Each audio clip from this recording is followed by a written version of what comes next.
यह दुनिया के सबसे मुश्किल बैंकों में से एक है, जहां घुसना बहुत कठिन है। यहाँ की सुरक्षा बहुत सख्त है। अगर चोरी जैसी कोई भी संदिग्ध हरकत होती है तो तुरंत 15 गार्ड गोली चलाने के लिए तैयार हो जाते हैं। बैंक में हर जगह कैमरे लगे हैं, जिनमें मोशन सेंसर भी हैं। इसके अलावा बैंक के सामने ही स्पेन की सेना का मुख्यालय है, जहां 500 मरीन सैनिक हमेशा किसी भी हमले से निपटने के लिए तैयार रहते हैं। बैंक के सुरक्षा प्रमुख पहले राष्ट्रीय सुरक्षा एजेंसी में एंटी क्राइम और आतंकवाद के निदेशक रह चुके हैं। वह बहुत पेशेवर और सख्त व्यक्ति हैं। उन्हें जरा सी भी शक की बात तुरंत समझ में आ जाती है। इतना ही नहीं, बैंक का वॉल्ट, तिजोरी भी बहुत रहस्यमय है। उसकी बनावट और काम करने का तरीका आज तक बड़े बड़े चोरों और लुटेरों के लिए पहेली बना हुआ है। यह तिजोरी 19वीं सदी में बनाई गई थी। उस समय अखबारों ने इसे दुनिया की सबसे शानदार वास्तुकला की कृति बताया था। तिजोरी के अंदर बहुत ही दुर्लभ राष्ट्रीय खजाने भी छिपे हुए हैं। लेकिन ये सारी मुश्किलें भी चोरों के एक गिरोह को रोक नहीं पाई, क्योंकि उनके समूह में एक बहुत ही तेज दिमाग वाला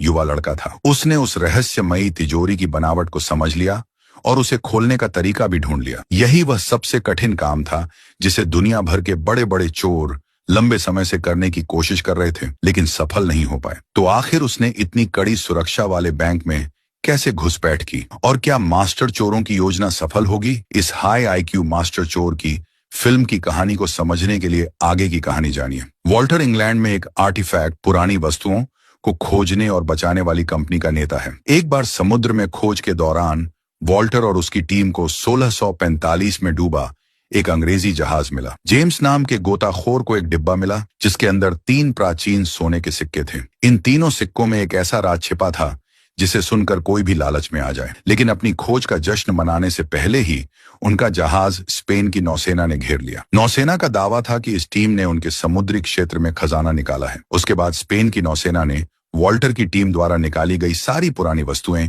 जब्त कर ली। उन कीमती प्राचीन सोने के सिक्कों वाला डिब्बा सरकार ने अपने कब्जे में ले लिया और दुनिया के सबसे सुरक्षित बैंक में रख दिया। वॉल्टर इस नुकसान को सहन नहीं कर पाया। उसकी टीम ने बहुत मेहनत से समुद्र की गहराई से वह खजाना निकाला था और नौसेना ने उसे छीन लिया। इसीलिए उसने बैंक में घुसकर उन 3 सिक्कों को वापस लाने की योजना बनाई। लेकिन उसकी बुद्धि के बावजूद बैंक में घुसना ही बहुत मुश्किल था और उस मजबूत तिजोरी को खोलना तो और भी कठिन काम था। तभी उसे अपने देश में एक बहुत ही होशियार लड़के के बारे में पता चला, जो अपनी उम्र से कहीं ज्यादा बुद्धिमान था। उसका नाम टॉम था। वह अभी पढ़ाई कर रहा था, लेकिन कई बड़ी कंपनियों ने उसे बिना डिग्री के ही काम का ऑफर दिया था। उसे हर महीने कम से कम $4 लाख वेतन और कई सुविधाएं देने की बात कही गई थी। लेकिन समझदार लोग अक्सर अपनी अलग राह चुनते हैं। टॉम किसी पर निर्भर नहीं रहना चाहता था। उसके पिता ने उसे समझाया, किसी कंपनी में नौकरी कर लो ताकि तुम्हारा भविष्य सुरक्षित हो और हमें चिंता कम हो। लेकिन टॉम ने अभी कोई फैसला नहीं लिया। एक दिन वह अपने पिता के साथ बैठा था, तभी उसे एक अजीब संदेश मिला। उस व्यक्ति ने लिखा, मैं तुमसे मिलना चाहता हूं क्योंकि मैं तुम्हारी जिंदगी का सबसे बड़ा मौका हूं। यह जानने की उत्सुकता में कि यह मौका क्या है, टॉम ने उस संदेश में दिए निर्देशों का पालन किया। लॉरेन नाम की लड़की उसे लेने आई थी, जिसे वॉल्टर ने भेजा था। लॉरेन एक माहिर चोर थी जो जेब काटने में विशेषज्ञ थी। उसकी आकर्षक और प्रभावशाली बातों से टॉम को अच्छा लगा और वह उसके साथ उस व्यक्ति से मिलने चला गया जिसने उसे संदेश भेजा था। लॉरेन टॉम को वॉल्टर के पास ले गई। बच्चे जैसे चेहरे वाले छात्र से बात करते हुए वॉल्टर सीधे मुद्दे पर आ गया। उसने कहा, मैं चाहता हूं कि तुम मेरी मदद करो दुनिया के सबसे सुरक्षित बैंक में घुसने के लिए, ताकि मैं वह चीज वापस ले सकूं जो मैंने खुद समुद्र की गहराई से खोजी थी। टॉम ने पूछा, क्या आपको लगता है कि मैं कोई पेशेवर चोर हूं? वॉल्टर बोला, इस मुलाकात से पहले मैंने तुम्हारे बारे में पूरी जानकारी जुटाई है। वॉल्टर ने कहा, मुझे तुमसे बस इतना चाहिए कि तुम उस बैंक की तिजोरी के काम करने का तरीका समझने में हमारी मदद करो। टॉम ने पूछा, आपको क्यों लगता है कि मैं इसमें हिस्सा लूंगा? वॉल्टर बोला, अगर हम सफल हो गए तो तुम्हें इतना पैसा मिलेगा कि तुम 5 पीढ़ियों तक आराम से जी सकोगे, फिर भी पैसा खत्म नहीं होगा। यह कहकर वह स्पेन का एक हवाई टिकट टॉम के सामने रखकर चला गया। टॉम ने इंटरनेट पर उस बैंक के बारे में थोड़ा शोध किया। वह अपनी काबिलियत को भी परखना चाहता था, इसलिए उसने स्पेन जाने का फैसला कर लिया। एयरपोर्ट पर उसे लेने फिर वही चोर लड़की लॉरेन आई। वह उसे उनके ठिकाने पर ले गई। टॉम को देखकर वॉल्टर बहुत खुश हुआ। इसके बाद टॉम की टीम से मुलाकात कराई गई। क्लाउस एक जीनियस कंप्यूटर हैकर था। जेम्स वॉल्टर का पुराना साथी था और साइमन वह व्यक्ति था जो अलग अलग काम संभालकर सबकी मदद करता था। इन लोगों ने टॉम के मासूम और कम उम्र वाले चेहरे को देखकर उसे हल्के में लिया, लेकिन टॉम को कोई फर्क नहीं पड़ा। उसके मन में था कि जितना लोग उसे कम समझेंगे उतना ही अच्छा है। समय आने पर असली काबिलियत सामने आ ही जाती है। इसी बीच सुपर हैकर क्लाउस ने एक वायरस बनाया ताकि उसे बैंक के मुख्य कंप्यूटर में डालकर कैमरों पर नियंत्रण पाया जा सके। लेकिन सबसे बड़ी समस्या थी वॉइसमेल का पासवर्ड। पासवर्ड के बिना वे बैंक के सिस्टम में घुस नहीं सकते थे। तभी टॉम को एक आइडिया आया। उसने कहा,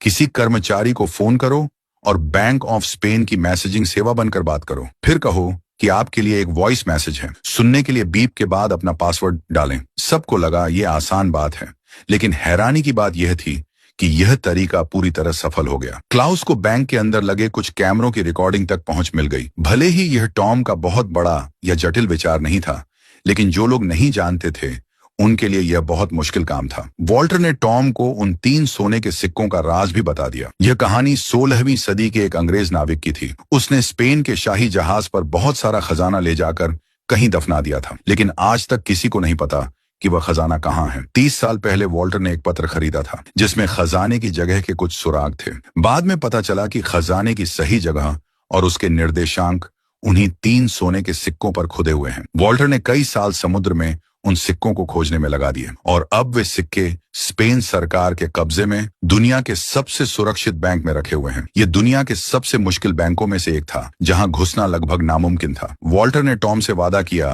कि अगर सब कुछ सफल हुआ तो खजाने की कीमत सबके बीच बराबर बांटी जाएगी, और अगर वे असफल हो गए तो भी वह टॉम को यहां आने और मेहनत करने के बदले अच्छा मुआवजा देगा। चर्चा के बाद पूरी टीम ने मिलकर योजना बनाई। सबसे पहले उन्हें बैंक बनकर एक औद्योगिक सफाई कंपनी को फोन करना था और कहना था कि अलार्म सिस्टम में दिक्कत होने की वजह से कुछ दिनों के लिए सफाई रद्द की जा रही है। साइमन और टॉम उसी सफाई कंपनी के कर्मचारी बनकर बैंक पहुंचे। उन्होंने अपनी भूमिका बहुत अच्छे से निभाई, इसलिए बिना किसी शक के सुरक्षा गेट पार कर गए। दोनों बैंक के अंदर पहुंच गए ताकि योजना को आगे बढ़ा सकें। उधर लॉरेन ने एक महंगी पेंटिंग की जांच करने वाली विशेषज्ञ अप्रेजर का रूप धारण किया। वह यह देखने आई थी कि कहीं पेंटिंग को कोई नुकसान तो नहीं हुआ है। वह आराम से बैंक के मुख्य दरवाजे से अंदर गई और सुरक्षा प्रमुख गुस्तावो से मिली। गुस्तावो को उस लड़की पर कोई शक नहीं हुआ क्योंकि उसे पेंटिंग्स के बारे में बहुत जानकारी थी। लॉरेन ने जानबूझकर गुस्तावो से अपनी बबल टी पकड़ने को कहा ताकि वह उसकी उंगलियों के निशान हासिल कर सके। क्लाउस घर से कैमरे के जरिए अपने साथियों पर नजर रख रहा था। उसने साइमन को इशारा किया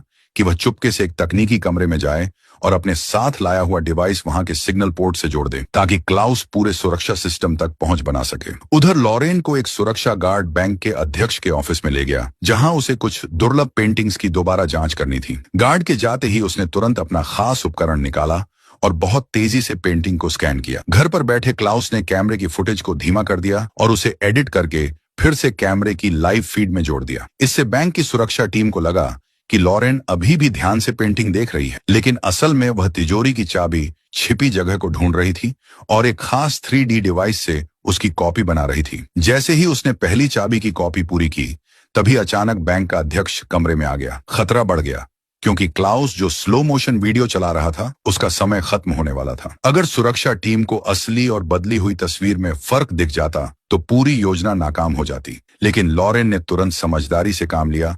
उस बूढ़े अध्यक्ष से कहा कि वह थोड़ा दूर खड़े हो जाएं ताकि वह तस्वीर ले सके। अध्यक्ष को कोई शक नहीं हुआ और उसने उसकी बात मान ली। इस तरह लॉरेन खतरे से बच गई। थोड़ी देर बाद अध्यक्ष बाहर चला गया और उसे अपना काम जारी रखने दिया। लॉरेन ने जल्दी से दूसरी चाबी भी स्कैन की जो एक दूसरी पेंटिंग के पीछे रखी थी। इसी समय टॉम का काम था एक मीटिंग रूम में जाकर ऊपर से तिजोरी की बनावट और ढांचे को स्कैन करना। टॉम मेज के नीचे घुस गया और स्कैनर चालू कर दिया, लेकिन बदकिस्मती से तभी कुछ लोग मीटिंग के लिए कमरे में आ गए। टॉम को सांस रोककर चुपचाप मेज के नीचे बैठना पड़ा। एक कर्मचारी के हाथ से कुछ कागज नीचे गिर गए। वह उन्हें उठाने के लिए झुकने ही वाला था कि अचानक अलार्म बज उठा। अलार्म सुनते ही कमरे में मौजूद सभी लोग बाहर भाग गए। टॉम की किस्मत अच्छी थी कि वह पकड़ा नहीं गया। असल में मशीन से निकली इलेक्ट्रिक तरंग ने अलार्म को चालू कर दिया था। सामने वाली सेना के मुख्यालय से गार्ड तुरंत घेराबंदी करने लगे और अपनी अपनी पोजीशन ले ली। सुरक्षा प्रमुख ने आदेश दिया कि बैंक से कोई भी बाहर नहीं जाएगा। उधर लॉरेन ने दूसरी चाबी की कॉपी तो बना ली थी,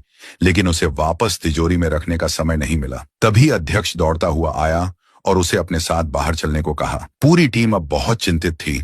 सब लोग घबराए हुए थे और समझ नहीं पा रहे थे कि क्या करें। तभी टॉम ने खुद आगे बढ़कर कहा कि वह लॉरेन से गिरी हुई चाबी पकड़कर उसे वापस उसकी जगह रख देगा। किस्मत से टॉम ने चाबी सही समय पर पकड़ ली और उसे जमीन पर गिरने नहीं दिया। जैसे ही टॉम ने चाबी वापस तिजोरी में रखी, तभी एक गार्ड कमरे में आ गया। उसने पूछा, अरे तुम यहाँ क्या कर रहे हो? टॉम बोला, ओह, मैं हेडफोन लगाया था, इसलिए अलार्म की आवाज नहीं सुनी। गार्ड ने कहा, तुरंत बाहर निकलो। गुस्तावो ने देखा कि अलार्म का सिग्नल तिजोरी से आया था। उसने सुरक्षा कर्मियों को नीचे भेजा, लेकिन उन्हें कुछ भी संदिग्ध नहीं मिला। आखिरकार उसे सभी को जाने देने के अलावा कोई रास्ता नहीं था। बैंक से मिले डाटा को देखने के बाद टॉम ने अपनी तेज बुद्धि का परिचय दिया। उसने पाया कि स्कैनर एक जगह को साफ नहीं पढ़ पा रहा था। वहाँ पानी था। असल में तिजोरी के ऊपर एक बड़ा पानी का टैंक था। 19वीं सदी के इंजीनियरों ने तिजोरी की रक्षा के लिए एक जाल बनाया था। अगर कोई अंदर घुसने की कोशिश करता तो पाइपों से पानी निकलकर पूरी तिजोरी को भर देता और घुसपैठियां डूब जाता। टॉम ने यह भी समझा कि उस समय आज जैसी मोशन डिटेक्शन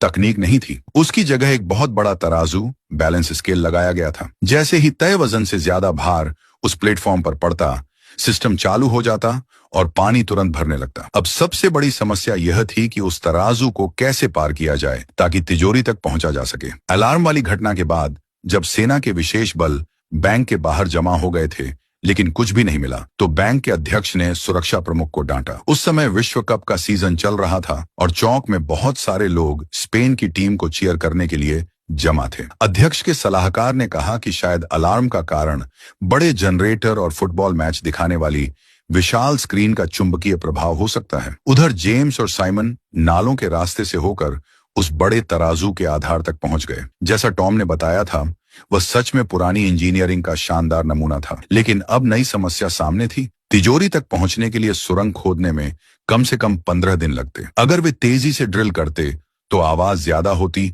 और वे पकड़े जाते। वे विश्व कप के समय का फायदा उठाना चाहते थे, जब लोग बाहर मैच देखने में व्यस्त हों, लेकिन फाइनल मैच सिर्फ 8 दिन बाद था। वॉल्टर निराश होकर इस योजना को छोड़ने के बारे में सोचने लगा, क्योंकि समस्या बहुत कठिन थी। पूरी टीम भी हिम्मत हारने लगी थी। लेकिन कई बार जिंदगी में मुश्किलें ही नए विचारों को जन्म देती हैं। एक दिन वॉल्टर सामने वाली इमारत की छत पर चढ़ गया। वहां से उसने देखा कि जब लोग फुटबॉल मैच के दौरान जोर जोर से चिल्लाते हैं, तो मोशन डिटेक्शन कैमरे भीड़ की तरफ घूम जाते हैं। इसका मतलब था कि वे ऊपर से बैंक में घुस सकते हैं। लेकिन यह योजना स्पेन की राष्ट्रीय टीम पर निर्भर थी। अगर टीम फाइनल तक पहुंचती, तभी भीड़ ज्यादा होती और योजना को अंजाम देने का मौका मिलता। किस्मत से स्पेन की टीम सेमीफाइनल जीतकर फाइनल में पहुंच गई। अब बस उस गुप्त तिजोरी तक पहुंचने के रास्ते को सुरक्षित बनाना बाकी था। इसी बीच एक दिन कंट्रोल रूम में ड्यूटी के दौरान सुरक्षा प्रमुख ने सफाई कर्मचारियों को बात करते सुना। वे कह रहे थे कि कुछ दिन पहले बैंक ने सफाई रद्द करने के लिए फोन किया था, क्योंकि कोई समस्या थी। तब उसे याद आया कि 2 नए सफाई कर्मचारी बैंक में आए थे। कैमरा फुटेज देखने पर टॉम और साइमन की तस्वीरें मिल गईं, लेकिन दोनों का कोई आपराधिक रिकॉर्ड नहीं था, इसलिए चेहरे की पहचान प्रणाली से उनकी पहचान तुरंत नहीं हो सकी। अब गुस्तावो और भी ज्यादा सतर्क हो गया। उसने गार्डों की संख्या बढ़ा दी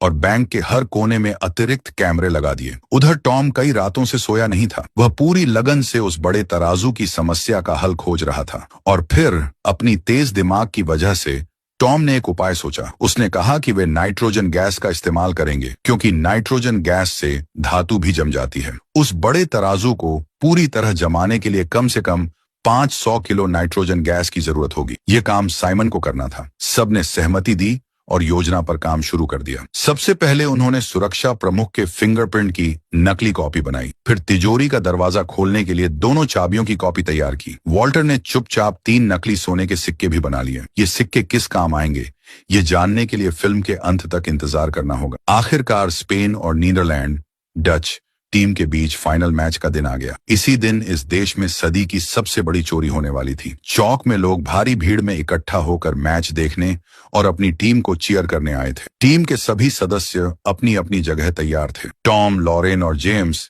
सामने वाली छत से रस्सियों के सहारे झूलकर बैंक की छत पर पहुंचे। फिर उन्होंने कट्टर से कांच काटा और रस्सियों के सहारे नीचे लॉबी में उतर गए। गार्डों की हर गतिविधि पर क्लाउस नजर रख रहा था और सही समय पर संकेत दे रहा था। उस जीनियस हैकर की मदद से वे तीनों बिना पकड़े गए आगे बढ़ते रहे। इसके बाद वे वेंटिलेशन डक्ट के रास्ते तिजोरी की ओर बढ़े। फाइनल मैच के दौरान गुस्तावो बहुत सतर्क था। उसे पहले से अंदेशा था कि चोर इस मौके का फायदा उठाएंगे। वह खुद कंट्रोल रूम से सब कुछ देख रहा था। वेंटिलेशन डक्ट से निकलने के बाद तीनों के सामने दो इमारतों के बीच एक बहुत बड़ा खाली स्थान था, जिसके बीच में गहरी खाई जैसी जगह थी। तीनों ने जल्दी से एक सीढ़ी जोड़ी ताकि दूसरी तरफ पहुंच सकें। जेम्स सबसे आखिर में चढ़ा। जब वह बीच में पहुंचा तो सीढ़ी फिसलने लगी। उसने पूरी ताकत से छलांग लगाने की कोशिश की। किस्मत से टॉम ने समय पर उसका हाथ पकड़ लिया और उसकी जान बच गई। उधर क्लाउस ने कोट चुरा लिया था, जिससे वे तिजोरी का पहला सुरक्षा दरवाजा खोल सके। इसके बाद एक और बहुत मजबूत दरवाजा था। अब गुस्तावो के नकली फिंगरप्रिंट और दोनों चाबियों का एक साथ इस्तेमाल करना था। तीनों लोगों के बिना यह दरवाजा नहीं खुल सकता था। फिंगरप्रिंट और चाबियां सही निकली और आखिरकार अंतिम दरवाजा खुल गया। उनके सामने अब एक फर्श था जो एक बड़े तराजू पर बना हुआ था। नीचे सीवर में मौजूद साइमन को संकेत मिला और उसने उस विशाल तराजू के आधार पर नाइट्रोजन गैस छोड़ना शुरू किया। सब लोग सांस रोके इंतजार कर रहे थे। थोड़ी ही देर में तराजू पूरी तरह जम गया। टॉम सबसे पहले आगे बढ़ा ताकि सुरक्षा की जांच कर सके। जब उसे सब ठीक लगा तो बाकी लोग भी अंदर गए और 3 सिक्कों वाला डिब्बा ढूंढने लगे। उधर ड्यूटी पर मौजूद गुस्तावो ने देखा कि लॉबी के सेंसर बंद हो गए हैं। उसने तुरंत सुरक्षा टीम को जांच के लिए भेजा। उन्हें छत में एक छेद मिला। गुस्तावो समझ गया कि कुछ गड़बड़ है। उसने तुरंत सेना को बुलाकर बैंक को चारों तरफ से घेरने का आदेश दिया। इसी बीच तराजू के नीचे छोड़ी गई नाइट्रोजन गैस खत्म होने लगी और तराजू धीरे धीरे फिर से काम करने लगा। किस्मत से लॉरेन को वह डिब्बा मिल गया, लेकिन जैसे ही जेम्स ने उसे देखा, उसने बंदूक निकालकर दोनों पर तान दी और लॉरेन से डिब्बा देने को कहा। असल में जेम्स ब्रिटिश राज का एजेंट था। वह डिब्बा रानी के पास वापस ले जाना चाहता था। अब तराजू फिर से सामान्य तरीके से काम करने लगा था। घबराकर लॉरेन ने डिब्बा जेम्स की ओर फेंक दिया और टॉम के साथ बाहर कूदने की कोशिश की, लेकिन तब तक देर हो चुकी थी। दरवाजा तेजी से बंद हो गया और तीनों तिजोरी के अंदर फंस गए। पाइपों से पानी निकलना शुरू हो गया और तिजोरी तेजी से भरने लगी। बाहर सेना भी मधुमक्खियों के झुंड की तरह तेजी से अंदर घुस आई। तिजोरी के अंदर पानी का स्तर बहुत जल्दी बढ़ रहा था। जेम्स को पहले से अंदाजा था, इसलिए वह कुछ उपकरण साथ लाया था। वह एक पेशेवर गोताखोर था, इसीलिए शांत रहते हुए पानी में नीचे गया और ड्रेनेज पाइप के रास्ते निकलने की कोशिश करने लगा। लॉरेन और टॉम बहुत डर गए थे क्योंकि पानी काफी ऊपर तक आ चुका था। अगर पानी का बहाव नहीं रुकता तो दोनों निश्चित ही डूब जाते। जीवन और मृत्यु के उस पल में टॉम के दिमाग में एक उपाय आया। वह था वजन। उसने तुरंत साइमन से कहा कि तराजू पर जितना हो सके उतना वजन बढ़ाओ। साइमन ने खाली नाइट्रोजन गैस के सभी सिलेंडर उठाकर तराजू पर रख दिए। वह खुद भी उस पर बैठ गया ताकि वजन और बढ़ सके। घर पर मौजूद बाकी साथी भी हाथ जोड़कर प्रार्थना कर रहे थे कि उनके दोस्त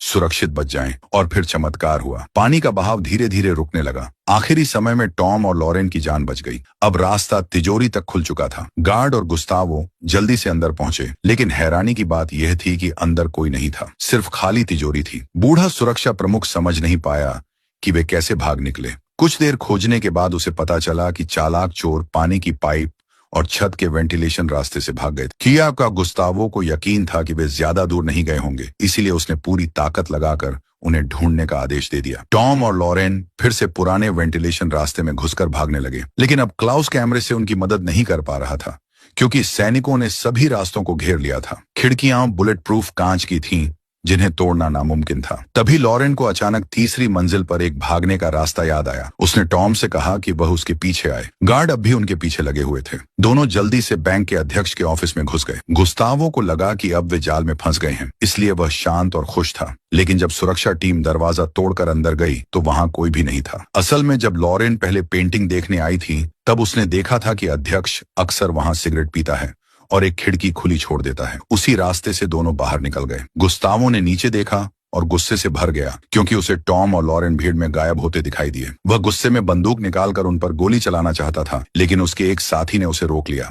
उसने कहा, क्या आप पागल हो गए हैं? नीचे कितने लोग हैं आपको पता है? फिर उसने सैनिकों को आदेश दिया कि काले कपड़े पहने उन दोनों चोरों को भीड़ में ढूंढो। लेकिन टॉम और लॉरेन पहले से तैयार थे। उन्होंने तुरंत अपने ऊपर के काले कपड़े उतार दिए और आम समर्थकों की तरह दिखने लगे। दोनों ने भीड़ में एक प्रेमी जोड़े की तरह गले मिलकर और किस करके अभिनय किया। सैनिक उन्हें पहचान नहीं पाए और आखिरकार हार मान ली। बाद में वॉल्टर मार्गरेट से मिलने गया। यह महिला और जेम्स दोनों इंग्लैंड की खुफिया एजेंसी के एजेंट थे। वॉल्टर उन 3 सिक्कों के बंटवारे पर बात करना चाहता था, लेकिन मार्गरेट ने साफ मना कर दिया। जेम्स तीनों सिक्के अपने देश ले गया और एक प्रोफेसर से उन पर लिखे खजाने के निर्देशांक पता करने को कहा, लेकिन उसे यह नहीं पता था कि वॉल्टर को उस पर पहले से शक था। इसलिए उसने लॉरेन से असली तीनों सिक्के बदलकर नकली रखवा दिए थे। इन नकली सिक्कों पर सही निर्देशांक नहीं थे। यह जानकर जेम्स और मार्गरेट बहुत गुस्सा हुए। उधर फ्रांस के पश्चिम में एक द्वीप पर वॉल्टर की टीम छुट्टियां मना रही थी। टॉम ने हवाई जहाज उड़ाने का लाइसेंस भी ले लिया था। चालाक लॉरेन ने असली तीनों सिक्के निकाले